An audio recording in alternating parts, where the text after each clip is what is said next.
What's Yo, going on? Welcome to another episode of Save the Date. I'm one of your hosts, Heath. what's good, everybody? It's Jamie O. Yeah, we're here doing what we got to do. Another great episode. As always, check us out, Save the Date, at Save the Date Now, TikTok, Instagram, YouTube. Always a pleasure to do what we got to do when we do what we do, however Doing the we do Lord's it. work out here. Exactly. Making it happen. And speaking of the Lord's work, I've been listening to Blessed a lot by Fred Hammond. In the city, Yeah. in the Blessed. field, Yeah. Blessed. when we Blessed. come and when we go.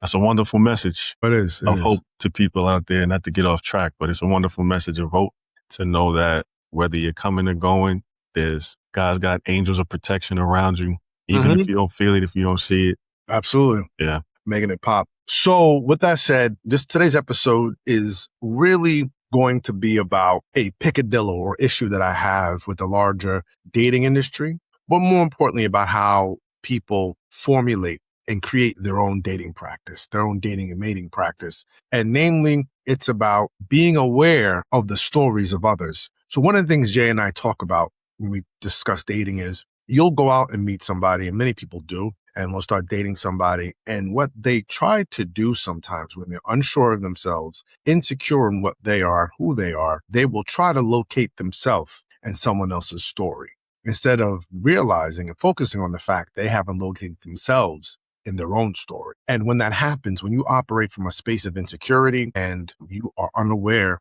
and I would even say you lack self-awareness, you tend to follow whatever the trend or guru of the day is, the author of the day, the new book of the day. And we're going to show you briefly a Instagram carousel that I stumbled upon that highlights this very well. And it deals with two pivotal books at the turn of the century, around 2005, 2006 era.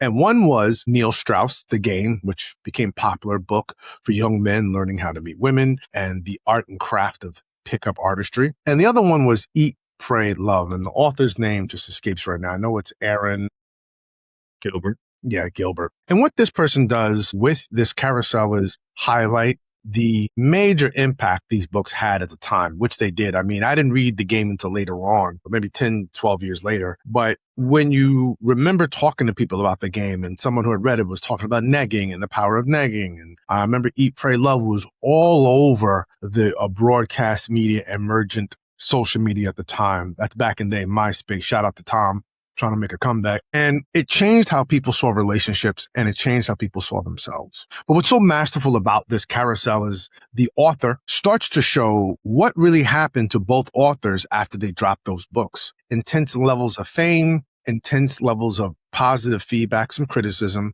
but then you turn the corner, pull back the curtain, and you see the odds of what it really is. And when it came to Neil Strauss, he admitted he had a major sex addiction and had problems formulating relationships, and that many of his pickup artistry book and era was all about him working through that.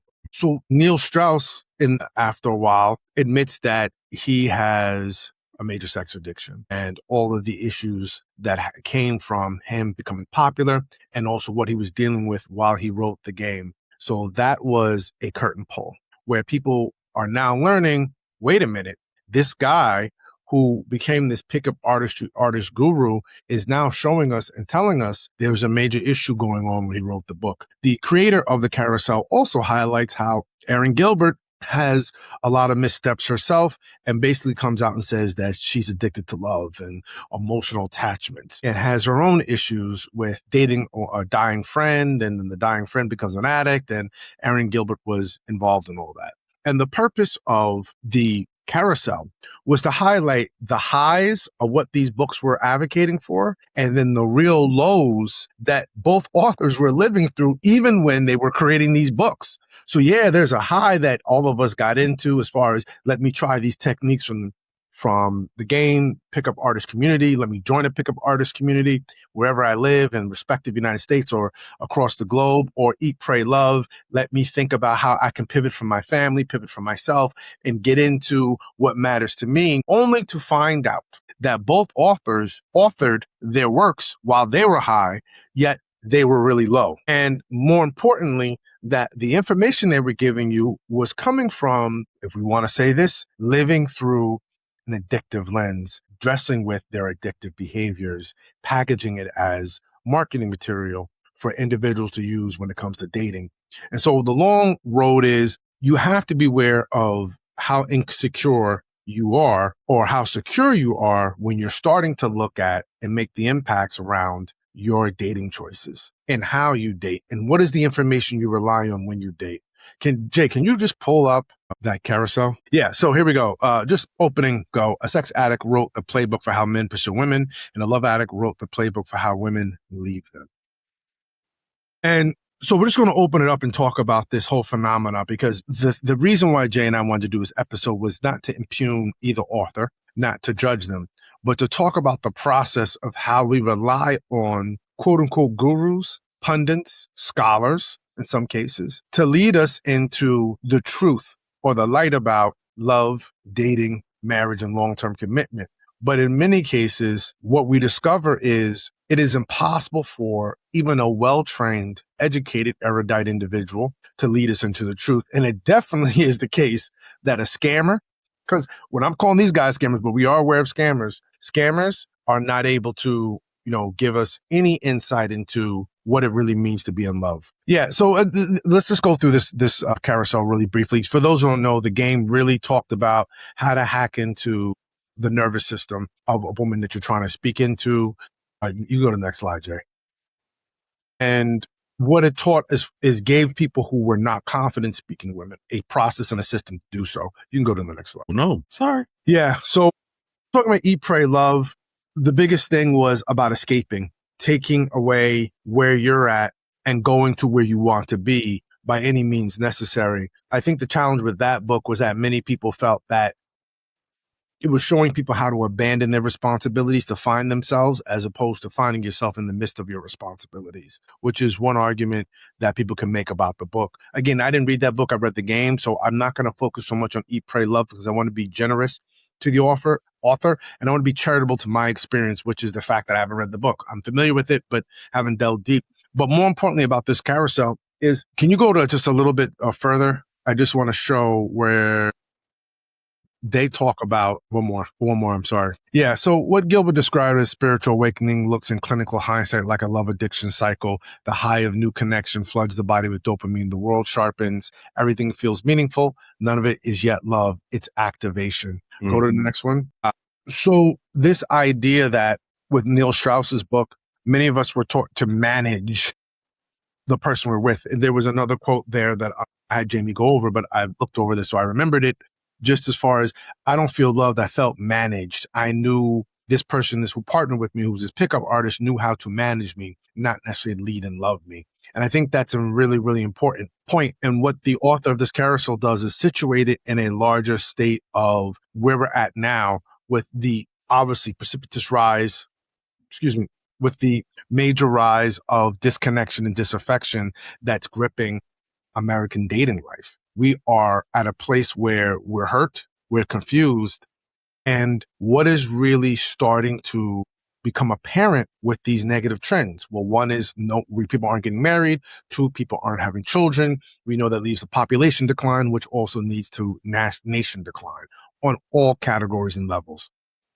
And so this piece that we're dealing with of I have a winning ticket of how to manage a person, meet a person and manage them, or I have this winning ticket of how to jump from relationship to relationship in order to satisfy my capricious whims is obviously just, I think, a insight into why this is important for us to invest the time in getting to know ourselves and who we are, and why we need to really double down on the fact that this is the only path that truly is going to be rewarding. The path of self-analysis, the path of self-awareness, and the path of learning who you are in community and what contribution you're going to have in that community. And by community, I mean friendships. I also mean dating. I mean how you carry yourself as a potential partner. And more importantly, for those who want it, a potentially married partner or husband or wife. Let me jump in here real quick. Yeah, please. And I just wanted to piggyback on, it's not simply getting to know yourself, is doing it in a very genuine and sincere way. Because I think one of the things that this points out is that we have a culture of people who know themselves, but they know themselves in a false light. or they look at themselves through a false lens. A lot of them see themselves as victims when it might not be that they're a victim at the hands of the person that they're seeing, but they're a victim of the culture and the system that we've all been baptized into, which is just keep performing. You just keep doing the next thing. You know what I mean? So you can know that, I'm the provider in this relationship. But if your heart is bleeding because that's all you know how to be, and that's all people have expected of you, and that's the only way you've ever been taught to show up, and you never get the reprieve of always being a provider and having to be there for people, and you just keep trudging on, you're not really changing, the potential outcomes that can come from you just showing up and performing and being trained to do what you do. For sure. Absolutely. I like what you just said there, that people do know themselves.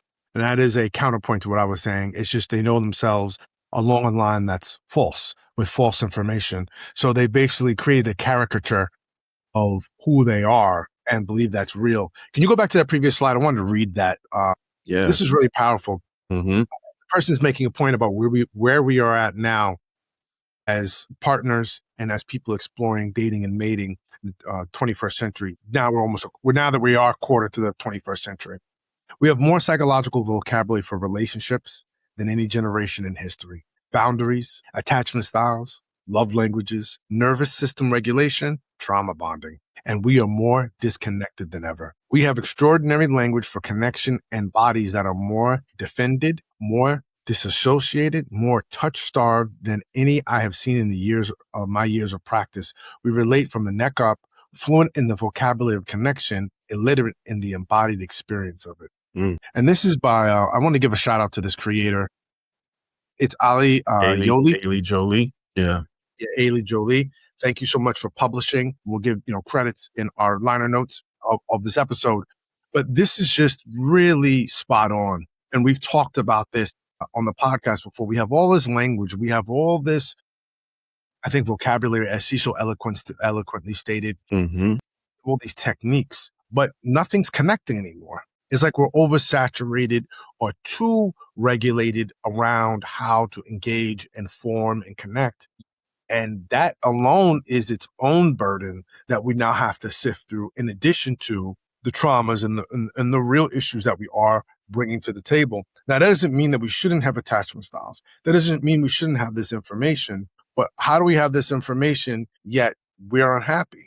We have more convenience than we've probably had in the last 100 years of human history, and people are still disaffected and angry. This is a trend that keeps emerging and we keep returning to across all categories of human life in our not only just our national society, but our global society.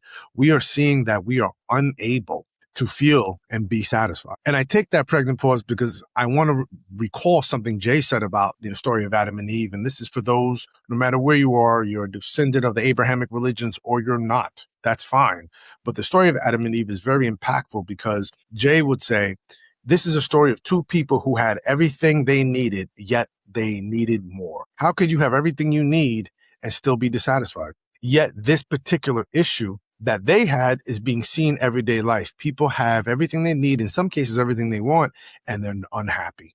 They're dissatisfied. Something is off, something's amiss. I don't like this, I don't like that. And this cuts to the heart of the matter with dating. Some people now have access to a myriad of partners they would not have access to had they been born 100 years ago. People in their local village or their local religious community, even in a large city, they would just had a smaller group to pick from. Yet you can meet anyone from anywhere, be anyone from anywhere. And yet you're still having a problem finding somebody. And again, this is what I'm saying. You will pick up these books. You will follow and listen to these pundits. You will go to these podcast conventions and conferences and meetups. And a lot of people have a lot of great things to say. This is not me, again, impugning or trying to castigate anybody. This is me highlighting the fact that you can listen to all the work. You can engage with all of the thought leaders. Are you doing the work to understand A, yourself, B, love yourself, and C, accept yourself? Because that's the gateway for truly building a relationship that's going to stand the winds of time. And relying on one author, even less listening to us, relying on us, we're not advocating one way or the other. And historically, we have not, because we try to advocate a process. We want you to engage with yourself first. We want you to learn to love yourself first. We are adamant, almost to the point of being fanatical or zealots, about you taking time to understand who you are. Like I said earlier, for you to take time and locate yourself in your own story. Are you taking time to see who you are and experience who you are? The author right here, Ali Jolie, just said it. Are you familiar with the embodied experience of some of the intellectual, right, concepts?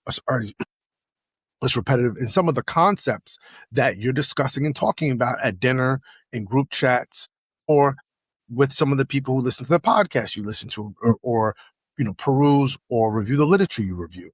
Do you really know what it means to put up boundaries? Do you really know what it means to deal with someone's attachment style? Do you really know what it means to give words of affirmation or acts of service? Do you really know what sacrifice is? Do you really know what listening really means for you in your location?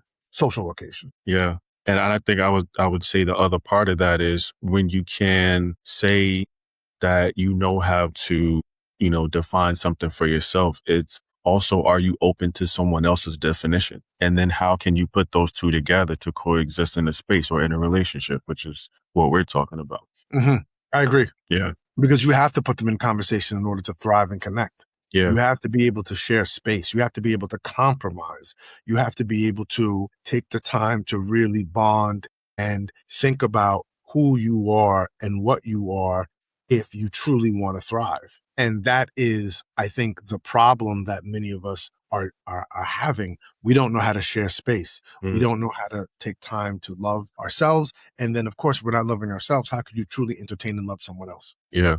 Or all you know how to do is love yourself. You've never learned how to love someone else. And like Heath is saying, this is not about castigating. This is not about demeaning anyone. This is not about coming at anybody's personhood. A lot of what we do wrong is just that we've never been taught the right way to do it. So I hope, people who are listening or watching, nobody's feeling like we're coming at y'all if these are things that you've exhibited or done in your past. Because I know I've done it too. Been in spaces where I thought I was giving and someone said I was very selfish, or I seemed like I only know how to do things for myself. And I was just like, wow, in life, I really have for a lot of my life been alone. And I know how to survive and thrive in my own space and in my own bubble that I create. But sometimes letting people in and learning how to take care of them is not the easiest thing to do. You think you know how to take care of people because you know how to take care of yourself. But your standards and somebody else's are different. So, you may know how to wash your own body, but somebody else's, they may need a loofah scrub, a certain type of soap or pumice stone that they use. Like, we don't all have the same standards. So Absolutely. What I want people to understand is that there's work that goes into the vision that they're trying to achieve for themselves when it comes to relationships. And that work, while there may be roads that you can use to shorten time, there are no shortcuts. And listening to people and leaders in the space like us and others who've come before us, who are here now and maybe in the future, is cool. That's great. You learn a lot and you thrive, potentially on the information, but it's head knowledge, right? It's not soul knowledge. Knowledge that comes with your deep experience and enriched by how you're trying to find yourself and hopefully locate yourself among others and with others when you're trying to thrive with the ideal of getting to that relationship, getting to that long-term commitment. And I'm telling everybody now, this carousel reminded me, because I follow Neil Strauss now, and he's married and he has a kid and he talks about being, healed and all that. But, there was a time when I was listening to podcasts in 2010. So about, 6 or 7 years after this book dropped. And, pickup artistry was still on the rise, still somewhat popular. And guys would be like, yo, I slept with 250 women. I've met this woman. I've met that woman. And I think the appeal for the game, and like I said, I'm going to focus on the game more than I do Eat, Pray, Love, because I'm not that experienced with it the way that I am with the game and its culture. Did you really see the film? No. Oh, okay. I thought the film never came out, the game. I remember Jack Black was going to Eat, Pray, Love. Did you really see the film? No, I didn't. That's the one with Julia Roberts. Yeah. I didn't even see it. Yeah. So I'm so unfamiliar with it. And like I said, I want to at least speak from a space of being somewhat exposed and if educated even on a elementary level about that particular topic. So with the pickup artistry thing, I think the appeal of it, even for me after I was married, was it broke down the wall of mystery. And there's no pun intended because the guy who taught him stuff was mystery. It broke down the wall of mystery when it came to engaging with women. And many men, I think some will admit that some will not, don't know how to speak to women. They don't know how to listen to women. They don't know how to be themselves with women. And this system almost taught them like this woman said, a management system of how to manage themselves, more importantly, how to manage women so that you can always press the button or pull the lever of success when it comes to sleeping with a woman or having certain experiences with the women, like with women. For example, in the Neil Strauss book, he created a whole process and protocol to get women who typically wouldn't be in the menage a trois or three-way to get to be in one. And then he spread that on his message boards at the time. And guys were like, yo, I tried it. It works. It's crazy. There was a lot of ROI in that protocol. But what I'm saying, and this is a perfect example because it concretizes what I want to say about it, is what about the dudes who probably never was really interested in doing a menage a trois? What about the dudes who are only looking at that as an opportunity to have a fun, having a little adventurous hookup, and everyone's going to have their opinion on that? What I'm saying is, what if that was not even something you were into and that's not somebody who you are, yet you're playing with fire? You're playing with other people's hearts and lives. You're playing with these experiences, never being responsible for yourself or for others in the process leading up to, during the process, or afterwards. And I think that's a major piece that needs to be discussed when you talk about just running up with information from other individuals. Same thing we see in the manosphere. Certain recommendations on how to conduct yourself as a man, how to be a man, and how to enforce at times your masculinity. But what if that's outside of your ability or not who you are? What if you're trying on armor that was never meant for you to wear? And those are the deeper questions that I believe people need to have, especially young men in the case of the game. In the case of women, I think young women need to think about, you could see a protocol, you could see a strategy that works for that person, but do you know that person?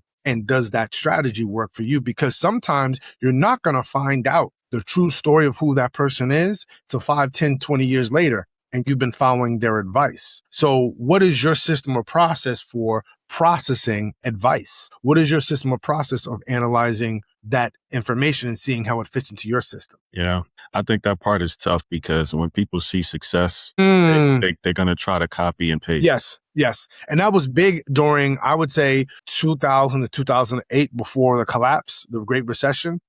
Getting, right, money was flowing, people were buying homes. We found out what was behind those homes when the whole Great Recession happened. Right. These crap loans. But what truly happened with that era is Rich Dad, Poor Dad got big. Any recommendation on how to hack the system. We went through 2001 with we were into the recession, and then we hit 9/11. And I think Americans were like, nah, son, this ain't happening. And people were disaffected. And any book that was coming out that was about how to get ahead, people were consuming it like the 7 Habits of Highly Effective. The internet allows certain kind of guru books to get even bigger. And so people were trying to learn how to sustain themselves. And like you said, it's hard to argue with success. When you go from being a nerd with a weird stuttering, or he didn't have a stuttering problem, Neil Strauss, he spoke very fast. And, he's not very attractive. When you go from being a Rolling Stone writer who wrote Jenna Jameson's biography to bagging some of the baddest women you can see. Jameson. Yeah. And it's not like you grew an 8-inch member or you done took the tonic potion and you just like, yo, I have a strategy, a conversation, an action strategy. Just like you do in a game like Risk, how you can go from 0 to hero in 60 days. Are you willing to take this ride with me? You became useful. You had some utility to you. So you're right. If I'm like you, I speak fast, I speak slow, I have a disfluency, I have a bit of an issue, and then, I'm short, I'm not tall enough, I got an issue, my beard is patchy, my hair, then my clothes aren't on fleek, Is that people still saying that nowadays? My drip. Yeah, my drip is off, and then I pick up your book, and I see all I got to do is ABC. Yeah, and then I could just get in a group of dudes who are going to help me make that process better, because that's what they were doing. That was the other thing. They had communities of men either on their message boards or meeting up where they would just sharpen their skills and get to better insight on how to be, macadamia to put these. Yeah, how to pick up these women. And again, we're talking about copying and pasting successful methods. I think to the same thing that this author is saying in this carousel, this post, is like, people consume that information and they just copy and pasted it. A lot of these women who might have been in relationships they weren't happy in, traditionally, at the time, I feel like we were hearing more narratives of, I wish I had love like grandma and grandpa. You know what I'm saying? But I guess around this time, a lot of women were like, nah, I don't want what grandma and grandpa had. I don't want to stay. And if this is a way of me empowering myself, then I'm leaving. Yes. Yeah. My choice is me, and I'm out. And I can't, I think obviously one of the questions you ask, at least regarding this situation, is, are you staying because you don't have you can't hack it? Or are you staying, or are you leaving because, are you leaving because you can't hack it? Or are you leaving because this is beneath you? I think that's the differentiator. Like, some people will say, listen, bro, not to, air out your laundry, but it's like, you will tell the average person, I've gone through my ups and downs in my long-term relationship. Some downs sometimes will make you question, am I in the right place? I've been there where you have to say to yourself, did I make the right decision? But you've determined for yourself that that's where you're supposed to be. You recognize the difference between a crossroads of, am I in the right place, versus just like, this is just a place where I am right now in this situation, but I know I'm in the right place. We're just in a bad spot. Yeah. That's what I'm saying. Right. You understand the difference between leaving because you can't hack it and leaving because this is something better from this. I know that there's a better life for me out there. You're not in that space where you have to make that decision. You've chosen that. I know where I am is the right space, but I just know that this space comes with bumps and bruises and hills that we'll have to climb. Yeah. I think what this post is talking about, all of those people who consume this message from Eat, Pray, Love, they just magnified it to leaving is the best thing to do, period. Yeah. And like you said, the situation is beneath me. I think that's a very powerful statement. This situation, this relationship, these dynamics are beneath me. This person is beneath me. And we have to be very careful when we start labeling and categorizing people according to a ranking system. Because this is what white supremacy has done for the last 500 years of Western, hegemony. There's a superior and there's an inferior. Where do you fall? And only a limited amount of people can be superior. So then if you're not superior in this system, then you're inferior. And I war against that, because who are you to say, who am I to say, who are we to say to our spouse, you are inferior, you're beneath. This situation may not benefit me. I may need to do something else. There may be intense problems and problematic dynamics that I need to, just excuse myself from and leave. But I do wonder sometimes how many people are really engaging in the work of healing, restoration, and connection in order to heal and restore their relationship, as opposed to labeling it, categorizing it, and saying, processing and, body bagging it. Yeah. Just, okay. I have the right to walk away now because I've said because you're not doing X, you're not doing Y, and again, me and you've talked about this before, achievement culture, meritocracy, as Penelope Trunk wrote about, the myth of meritocracy in the United States, where you have so many children who are so gained and programmed to high achieve that the moment they're not high achieving, they start to collapse. And these same people become doctors, lawyers, and accountants. And then they're the people who start lying in the journal article about scientific breakthroughs for Alzheimer's, because they can't handle that they can no longer achieve, or they don't have the data that they need. And now their job or their title's on the line, supposedly. And so now I had to lie about my scientific results and analysis. Or I'm fighting as a corporate lawyer for this corporation and things are going bad. And so I don't know what it's like to fail, even though failure is a part of life. Even when you start to learn how to walk, you fall down more than you stand up until you get to a place where your body's strong enough to walk. And look what happens. And so in the case of this lawyer example, you start to lie because I can't afford to fall down. I can't afford to fail. And we see this all over. And I think that whole myth of meritocracy Penelope Trunk has talked about in her work is really starting to impact how we perceive each other in relationships. If we're not high achieving, if you're not signing bigger checks, if you're not writing bigger checks, if you're not getting the mansion and then going to the mansion, then going from the 6,000 square foot to the 10,000 square foot, then what are we talking about? What are we doing here? There's constant ascension. Yeah, constant ascension. But even so, I would argue ascension that's material based. Yep, for sure. And the moment that we're not netting material goods and items at a rate that works for me, then I have to ask, what are we really doing here? To me, it's consumerism personified. We are so much of what traffics as, I believe, so much was traffics as, for example, feminism. Like I talk to some people, oh, that's just feminism. I'm like, what you see online is not feminism. It's not real, I think, engagement of scholarships, work, theoreticians, scholars, the historical work, historical analysis, economists, and some of the other, I would say, social science researchers who are really delving into the concepts that I would say the initial writers and theoreticians of feminism in the 70s brought to light. You're just dealing with me, in my case, even in masculinity studies. There's Michael Kimmel in Stony Brook University here in New York who created a masculinity studies program. And he does a lot of great work. He's a social science researcher and he's talking about, doing work with young men. What does it mean to be a man? What does it mean to be a real man? What does it mean to be a good man? And kind of the conflicting ideas that come out with being a real man versus a good man that young men are carrying with them every day. But this is a researcher doing the intense hard work of engaging with those that he's researching. A lot of what traffics, I think, as high quality masculinity studies online and for feminism is just consumerism trafficking through gender theory. It's not really high quality analysis, research, and an engagement with the concepts at, I think, an academic or deeply intellectual or thoughtful level.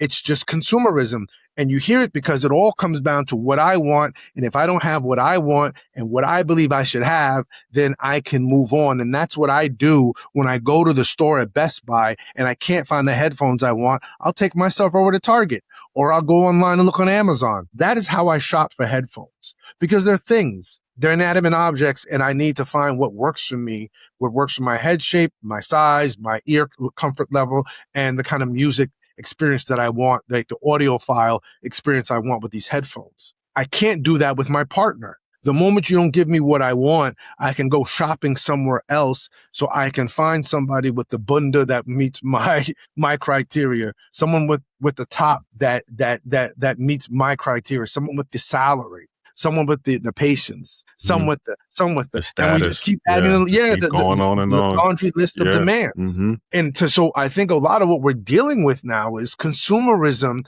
that has now leaked into and poured into all aspects of our lives. And we're finding out that being a consumer at this state, the way that we are with technology and the way we are with digital and e-commerce doesn't translate well to how we parent or how we love ourselves or each other. And apparently not with the information we consume about dating either. I mean, to this post point, because I think a lot of guys will look at the game and say, listen, it was a very effective book on teaching me how to successfully not just approach and talk to, but basically get to the finish line that I wanted, which was to sleep with these women. And to feel like I have this sort of manipulative power to scale this, not just with this woman, but with, you know what I mean? And like she's saying, men consume that heavily. Oh, yeah. She said almost as many copies were stolen as were purchased. Like, bro, that's saying something. Now we're saying it's just a book, but think about that effect this book had, where almost as many copies were stolen as were purchased. Now, you name me something else another phenomenon that had this. Yeah. Like That has people were that. like, Yeah. you don't see that. That doesn't No. happen. So clearly, there were a lot of men who consumed this information and thought it was effective. I mean, I think one guy I know did employ some of the techniques of the book, and he ended up sleeping with a high level, high status woman from a prominent, well-known family. Right? So clearly, the tricks of the trade work. I mean, I think he was out there like that anyway, to be fair to him. I don't know how much the book really took it to the next level, but I think there was one or two things, like, because he was the first one who taught me about negging. Then he mentioned how in the book, and I read it afterwards, when a woman's looking at you, 3 seconds, 1, 2, 3, like literally you go and you approach. Now, nothing wrong with that, in my opinion. I think that's a very direct approach of how you can put yourself out there and meet people. But, it works for guys, man. I told you, I saw a guy on a podcast who had become a pickup artist. He said he went from 0 to 250 women over the span of years. The point I was going to say, which was doubling down on hers, is like, the guys who won from this blueprint are not going back and looking at Neil Strauss's life and being like, oh, he was going through his own addiction, so I shouldn't take this information. No. They don't care about his addiction and that story. Yeah. They got what they were looking from it. Yeah. And they learned a system or two. I think Mystery's still around. I've seen him around on the internet. I think on Instagram. He's still out there doing his thing. It's an effective playbook. Yeah, it is. It's, you know what I mean? I tell people all the time it is. But to what end? What is your long-term goal? Because even the guy on the podcast I heard who was like, yo, I slept with 250 women. I was still living in my mom's basement and had to start to realize, like, even though I've slept with these women, what have I achieved for myself? And he said he started to look up and become a coach for men. And he's like, I had all these successful men more successful than him, coming to him to talk about women, which is, he had coaches, he had doctors, he had high-end professional men who needed advice on how to deal with women. And this is what I'm saying, I think was the breakthrough of the game at the turn of the century, was he broke down the wall of awkwardness, silence, and confusion when it came to being with a woman. Now, so did my father. So did other men in my life who didn't have that process and protocol. My dad taught me, just talk to women and listen. Right? That's another breakdown wall. But, not everyone had a dad like me who could, game it out very clearly about it and then tell you, okay, well, now you're going to have to build on that to have your own sense of understanding of yourself and another person. But a lot of guys didn't have that. And so this broke down the wall. And which shows you that I think men, we crave women's attention, man. Yeah, absolutely. We do. We crave it. I mean, I think what you're calling attention, more dudes would just say box. But yes, because you have a more well-rounded and a more full understanding of what you're talking about.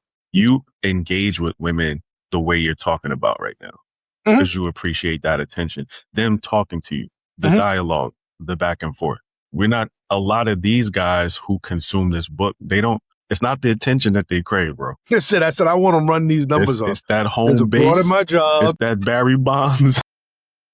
It's that scene. That's what it is, bro. And that's why I'm saying it's an effective playbook for people who want that outcome. But if you're really serious about engaging a woman, enjoying and embracing all of that really does come from having their attention on you and liking you and being interested in, like, if you're interested in that, I feel like this book is not really for you. I think Neil Strauss would probably say to what she's saying, when I wrote that in my addiction, that's what I was doing. I was trying to close. So I wrote this effective playbook on how to close. Yes, I tell you how to talk to women, but talking to women is not the skill. Closing is the skill. I'm just teaching you how to do it. What you're talking about is actually learning how to talk to women. That's not the game. No. I mean, he'll even say in the book, right? One of the things you have to do is, so Mystery taught him, when you enter a space, you always smile because masculine men smile. Now, another guy has a different system. You don't smile, right? So everyone has a different system. But masculine men smile. But then you'd have a woman talking, you start talking to her, and then you do body language where you pull back because insecure women want validation. So the more you sit there and talk to her and pull back, the more she's going to lean in. The other thing is, you go on, let's say you meet her at one spot, you immediately go to another spot because you want to show her that you're safe to be around, and you do that by going from spot to In spot. different environments, yeah. In different environments to show, you're safe to come home with tonight because I've been with him in different environments. You've manufactured, or I think you've accelerated the safety what is it, the safety element in meeting somebody. The other thing is, adding value very quickly. So one of the things, that's why he was teaching people magic tricks, Right. because magic tricks show you have value. Right. It's a little knick-knack thing, but you want to show people that you can draw attention to yourself. These guys will go to the club with wigs, like purple wigs on and like pink wigs and stuff that you would think is what historically men thought were flamboyant and were ridiculous. They would go to the wings with feather boas and be dancing just to get the attention. And then they would just work on these women to get their attention and do what they got to do. So, there was all these techniques that I think were impactful. And for example, establishing value. I do think when you're out and you're just in the meat market scenario of just going through numbers, going through bodies, going from, you have a night out with your boys and you're going from set to set. I do think the women you meet are probably getting hit on left and right. And so how does she separate the wheat from the chaff? Well, when you show up and you add value and you signal resources, as Scott Galloway says. Now, you do that online one way, you could do that in another way offline. If you got the card, the link, or whatever, you do that. If you don't, you do it another way. You may talk about your job, your status, the access to people you have, things that you may do. So there's different things and different ways of doing it that I think that's why the game got big, because it became effective very, very powerfully. And I just think a lot of men don't know how to speak to women. And I remember watching a woman who I was talking about, she was out with some male friends, and this woman walked in, she was incredibly hot. And a lot of guys were going to go there with the typical, hey, you're hot, can I talk to you? She told her friend to go up there and just compliment what she's wearing, compliment the time, the energy, and the intelligence it took to put together what she's wearing compared to the other women here. He did it, and she ended up having a conversation, getting the woman's number. It was more an astute observation that wasn't about looks, but showed off more of her speaking to her character and who she was in the process she went into creating who she was for this moment or cluster of moments in that club or in that bar. So I just think there's numerous things that work, but nothing's ever going to replace your work and what you're about. Because even in the game, he starts talking about being lonely and having another person. And listen, this stuff is, it's fun while it lasts until it's not. He talked about one time, he was talking about a hot chick and he just couldn't get hard. So I've been there. You know what I mean? Like it's thank you for sharing. I mean, you know what I mean? I just think, but it's a as we've talked about before, it was a connection thing. Like that's what he was trying to say. I learned that I can't just be, my body can't just perform. It won't just perform with everybody. Yeah. And he had I think she might have been a porno chick, a bad chick, took him to the bathroom. She's like, I'm so turned on right now. And he's like, he just couldn't, I don't know if it's the bathroom or the connection. At that point, he was so practiced in the game that he ran the game, but it was like, all right, I ran the game and now this woman's, engine is humming, but I really don't want to take this ride. Yeah. Because one of the things you realize is like, you've done all of this stuff to control and manipulate this situation. And now somebody's looking for you to control and manipulate it all the way to a close. And you got to do that because like you said, you've revved this engine. You put this battery in the back. Like, what do you expect? And some situations will show you that you're not as in control as you think, or it'll reveal some things about you. Because I'm pretty sure situations before that bathroom incident, he was able to get an erection. Yeah, he talked. Just perform. But life was showing him, his experience was showing him, this is not all there is to you. And I think I was telling you this offline a couple of weeks ago. I realized that for a lot of life, I really only allowed people to use me in a certain way and just really get to know my body and not really all of these other parts of me. And to what you said earlier, maybe I don't know all of these other parts of me. Maybe that's a journey that I need to really activate, find out more about who I am and what I really have to offer.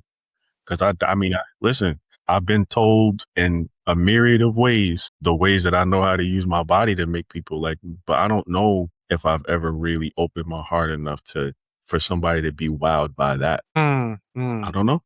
Yeah. But the truth of who you are. Yeah. And like you said earlier, in terms of if you can't love yourself, how can you love someone else? If I don't know the truth about myself, how can I show that to someone else? So it's a journey, brother. And ain't that the truth? And on And on that note, guys, this has been another episode of Save the Date. Thanks for listening. Check us out on Instagram, TikTok, YouTube at Save the Date Now. Until next time, I'm Heath. I'm Jamie, y'all. Take care. Peace.